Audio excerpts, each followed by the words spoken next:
দেখতেই পাচ্ছেন আজকে আমাদের রান্না হতে চলেছে চিংড়ি মাছ, আর হচ্ছে বাঁধাকপি, এই দেখুন। আর এখানে রয়েছে ইলিশ মাছ আর পমফ্রেট মাছ। আর এই হচ্ছে আমাদের টাকলু পূজারি, একে বলা হয়। এ প্রচুর নাম করা একটা পূজারি। দেখুন, এটা হচ্ছে পবিত্র সমুদ্র। এখন আমাদের জাল টানা চলছে।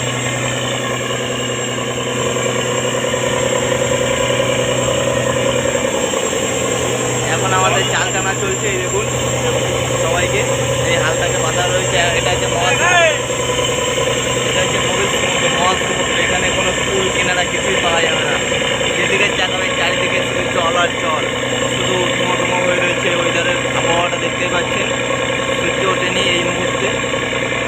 দেখুন চারিদিকে যেমন মেঘলা মেঘলা হয়ে রয়েছে, যে কোনো মুহূর্তে ঝড় আবহাওয়া শুরু হয়ে যেতে পারে। আমরা এখন তার একটা সংকেত পেয়েছি।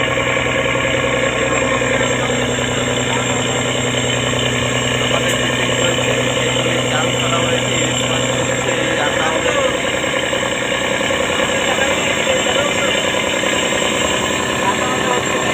চিংড়ি মাছ রয়েছে কাঁকড়া, আর এইদিকে রয়েছে পমফ্রেট মাছ।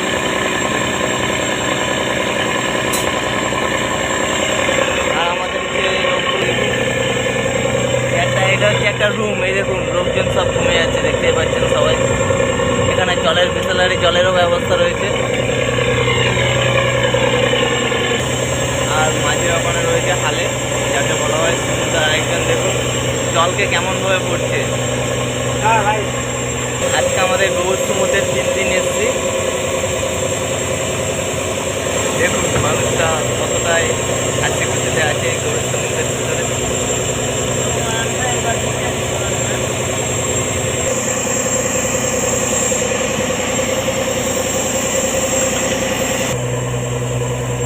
এই মুহূর্তে দেখতে পাচ্ছেন ফিশিং স্টার্ট হয়ে গেছে। এখন জাল টানা হচ্ছে। এই যে রূপ, এই রূপে জাল টানা হয়। এই যে হলুদ, ওই হলুদ রূপটা দেখতে পাচ্ছেন, ওই রূপটা দেখুন মহাসমুদ্রের ভিতরে চলে গেছে, একদম নদীর ভিতরে। এই রূপে জাল টানা হচ্ছে। 2 সাইডের রূপ মারা আছে।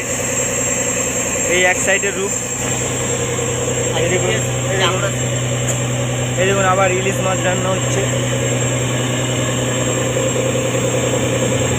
ইলিশ রান্না হচ্ছে, ইলিশ। সমুদ্র পথে কি খাবেন, একদম জ্যান্ত ইলিশ ধরে পর রান্না হচ্ছে। কমপ্লেটও আছে, যে ইলিশ খায় না তার জন্য কমপ্লেট।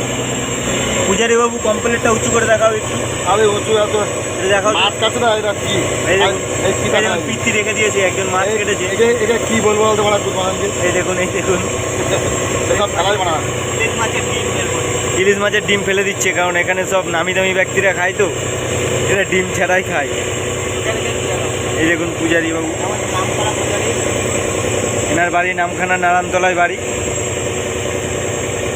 এই দেখুন মাছের কানকা টানকা ফেলেনি, সেগুলো ফেলে দিচ্ছে। আচ্ছা, কমপ্লেটটা উঁচু করে দেখাও না একটু। হ্যাঁ হয়, কমপ্লেটটা উঁচু করে দেখাচ্ছি। হ্যাঁ এই দেখুন, এটা হচ্ছে গণেশ খাবে।